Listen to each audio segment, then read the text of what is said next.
High বন্ধু, তোমরা কেমন আছো? আশা করি সবাই খুব ভালো আছো। আমিও খুব ভালো আছি। তো আমি আমার বান্ধবী ললিতাকে নিয়ে বেরিয়ে পড়েছি। যদিও বা ওর নাম ললিতা না, তাও। তো এই জায়গাটায় যারা এসছো তারা অবশ্যই জানবে। এটা হচ্ছে ঢাকুরিয়ার লেক।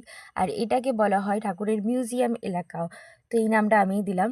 যাই হোক, এখানে অনেক পুরনো ঠাকুর রয়েছে, যেগুলো অনেক দিন আগে তোমরা হয়তো চিনতে পারবে যদি এই প্যান্ডেলগুলো দেখে থাকো। তো এখানে অনেক কিছু পুরনো স্মৃতি রয়েছে। যারা ঢাকুরিয়া লেকে গেছো তারা জানো। তো এই ঠাকুরটা যেরকম 2017 ঠাকুর, সেই চেত্রা অগ্রণী ক্লাবে, মানে যেই ঠাকুরগুলো রয়েছে তার নিচে সেই ক্লাবের নামগুলোও লেখা রয়েছে। আর এই মিউজিয়ামটা আমি ফার্স্ট টাইম গেলাম।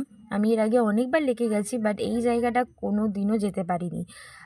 আসলে আমি জানতামই না, হয়তো এরকম অনেকেই আছে যারা এই জায়গাটা সম্পর্কে জানেও না। এই ঠাকুরটাকে আমার বেস্ট লেগেছে সব থেকে বেশি। আর এই ঠাকুরগুলো খুবই ভালো। আর কিছুটা অন্ধকার রয়েছে বলে তোমরা হয়তো পুরোটা বুঝতে পারছো না, বা আমি তোমাদেরকে বোঝাতে পারছি না। বাট যতটুকু সম্ভব আমি তোমাদেরকে দেখানোর চেষ্টা করছি যেইভাবে সাজানো ছিল। আর এই ঠাকুরটাকে তো ভীষণ মিষ্টি লাগছে, আর এটা খুব ভাইরাল ঠাকুর হয়েছিল। তো আমি দেখতে যেতে পারিনি। আর এই দুটো ঠাকুর হচ্ছে বাইরে ছিল।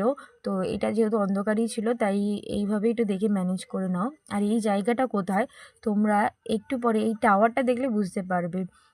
ঢাকুরিয়ার লেকে ঢুকলেই এই টাওয়ারটা তোমরা দেখতে পাবে। আর কিছু জানতে চাইলে আমাকে কমেন্ট করো। ওকে, টাটা।